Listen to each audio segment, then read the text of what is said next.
2019 পরে এই এসছি পৌরসভাতে। আমি শুধু আপনাদের কাছে একটা কথা বলবো, আজকে ভাটপাড়া বিধায়ক আর জগদ্দলের বিধায়ক ডাক্তার রাজেশ কুমার জি আর পवन কুমার সিং, ইনাদের কাছে ভুরি ভুরি কমপ্লেন আসতো কি এখানে ডেভেলপমেন্টের কাজ আটকে গেছে, ক্যাজুয়াল লেবারদের পেমেন্ট হচ্ছে না, লেবারদের পেমেন্ট হচ্ছে না, যারা যতগুলো কেন্দ্রীয় সরকারের প্রকল্প এখানে চলে তার পেমেন্ট হচ্ছে না। এই পেমেন্ট না হওয়ার জন্য কাজটা স্টপ হয়ে যাচ্ছে। ডেভেলপমেন্টের কাজ, রাস্তার ঘাট কাজ, রাস্তাতে যে পেপার ব্লক দেওয়া হচ্ছে, এখানকার চেয়ারম্যানের কোম্পানি থেকে সে পেপার ব্লক এসছে। প্রায় 1 কোটি টাকা ইলেকট্রিকের মাল সাপ্লাইর মালও আসেনি, তার পেমেন্টও হয়ে গেছে।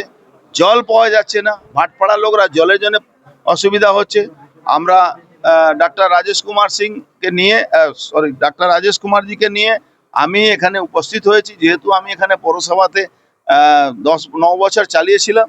আমি এই জন্যে এসেছি, আজকে ওনাদেরকে বলেছি যে আপনারা ইমিডিয়েট যে ট্রেজারি টাকা যে যখন ওটিপি আসে চেয়ারম্যানের ফোনে, তো ওই ফোনটা নাকি চেয়ারম্যানের ছেলের কাছে থাকে, আবার ছেলে ওই নিয়ে ফোন পালিয়ে গেছে। এবার ইমিডিয়েট থানাকে আমরা বলেছি, পৌরসভাকে বলেছি আপনি থানায় জিডি করুন, আর আপনারা যান আর চেয়ারম্যানের বাড়ি থেকে ওই ফোনটা রিকভারি করুন।